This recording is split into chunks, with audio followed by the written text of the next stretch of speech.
से गुजारिश है कि नए आने वाले दोस्त चैनल को सब्सक्राइब करके साथ ही में बेल आइकन को भी प्रेस कर दें और हमारी हौसला अफजाई के लिए हमेशा की तरह हमारी इस वीडियो को भी लाइक कर दें ताकि इसी तरह की नॉलेजेबल और हिस्टोरिकल वीडियोस का ये सिलसिला हम जारी रख सकें। दोस्तों, वैसे तो 1857 में जब हिंदुस्तान में रहने के खिलाफ अब पूरे हिंदुस्तान में जगह जगह पर लड़ाई शुरू हो चुकी, ऐसा झंडा बनाया गया था जो 3 रंग से बनाया गया था और ये शायद हिंदुस्तान का पहला तिरंगा भी था जो 3 रंगों से तैयार किया गया था। इस तिरंगे में सबसे ऊपर केसरिया रंग था, बीच में पीले रंग की पट्टी थी और नीचे हरे रंग की पट्टी थी। बीच वाली पीली पट्टी पर हिंदी में वंदे मातरम लिखा हुआ था और नीचे की हरी पट्टी पर एक सूरज और एक चांद तारा बना हुआ था। इसके बाद हिंदुस्तान का अगला झंडा भीकाजी कामा ने 22 अगस्त 1907 को बनाया था।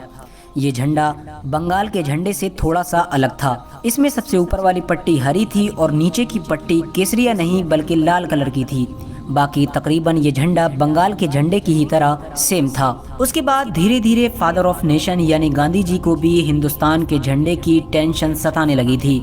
और उनके दिमाग में भी यही बात चल रही थी कि हिंदुस्तान का एक ऐसा झंडा होना ज़रूरी है जिसके नीचे तमाम हिंदुस्तान में रहने वाले लोग जमा हो सकें। गांधी जी ने पिंकली वेंकैया नामी एक शख्स को ये ऑर्डर दिया कि तुम एक ऐसा झंडा तैयार करो कि जिसमें हरा और लाल दोनों रंग हो और उन दोनों रंगों के ऊपर एक चरखा बना हुआ हो। गांधी जी के ऑर्डर पर पिंकली वेंकैया ने एक ऐसा झंडा तैयार किया कि जिसमें ऊपर हरा कलर था और नीचे रेड कलर था और उन दोनों के बीच में एक चरखा बना हुआ था। लेकिन गांधी जी को ये झंडा बिल्कुल भी पसंद नहीं आया। उसके बाद उन्होंने पिंकली वेंकैया को ये कहा कि इन 2 रंगों के अलावा एक रंग और शामिल किया जाए और वो नया रंग होना चाहिए सफ़ेद। तो दोस्तों, गांधी जी के मशवरे पर पिंगली वेंकैया ने अब उसमें तीसरा रंग भी शामिल कर लिया। दोस्तों, बड़ी जिद्दोजहद के बाद आखिरकार 1931 में इंडियन नेशनल कांग्रेस की तरफ से एक ऐसे झंडे को परमिशन दे दी गई कि जो 3 कलर का था, जिसमें सबसे ऊपर केसरिया कलर था,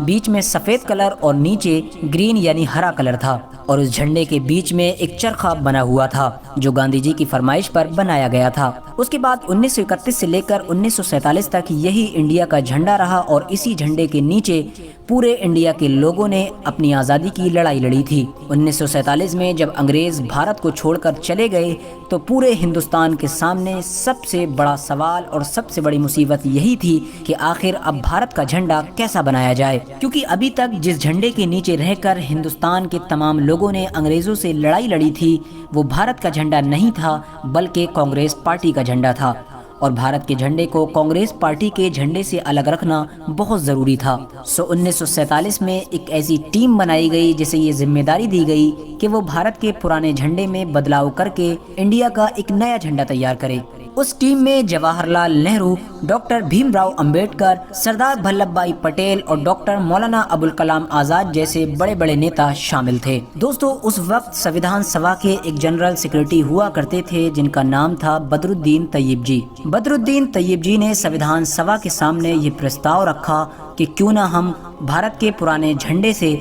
चरखे को निकालकर उसकी जगह अशोक का चक्र लगा दें। बदरुद्दीन तैयब जी का ये प्रस्ताव सभी लोगों को बहुत पसंद आया और फिर हमेशा के लिए बदरुद्दीन तैयब जी के इसी प्रस्ताव को मान लिया गया और भारत के तिरंगे में अशोक के चक्र को शामिल कर लिया गया। लेकिन दोस्तों, बदरुद्दीन तैयब जी ने जो प्रस्ताव संविधान सभा के सामने रखा था वो उनके खुद के मन का आइडिया नहीं था, बल्कि बदरुद्दीन तैयब जी की एक बीवी हुआ करती थी जिनका नाम था सुरैया तैयब जी। उन्हीं के मन में ये आइडिया आया था। बदरुद्दीन तैयब जी की वाइफ यानी सुरैया तैयब जी ने कागज पर तिरंगे का नक्शा बनाया था और उसमें चरखे की जगह अशोक का चक्र शामिल किया था और कागज के टुकड़े पर बने हुए तिरंगे के उसी नक्शे को बदरुद्दीन तैयब जी ने संविधान सभा में पेश किया था, जिसे हर एक ने बड़ी खुशी के साथ कबूल कर लिया था और आज तक हमारे देश का झंडा बिल्कुल वैसे ही